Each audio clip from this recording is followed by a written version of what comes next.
আজকে সারা দুনিয়া ইরানের দিকে তাকায় আছে।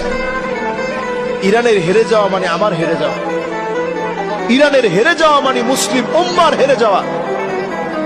এই জন্য এই সময় তাদের জন্য আমরা দোয়া করি, কিভাবে তাদের হাতকে শক্তিশালী করা যায়। সারা পৃথিবীর সবাই মিলে এখন মুসলমানদের একটাই চিন্তা হওয়া দরকার, কিভাবে মুসলমানদেরকে ঐক্যবদ্ধ করা যায়, কিভাবে মুসলমানদেরকে ঐক্যবদ্ধ রাখা যায়।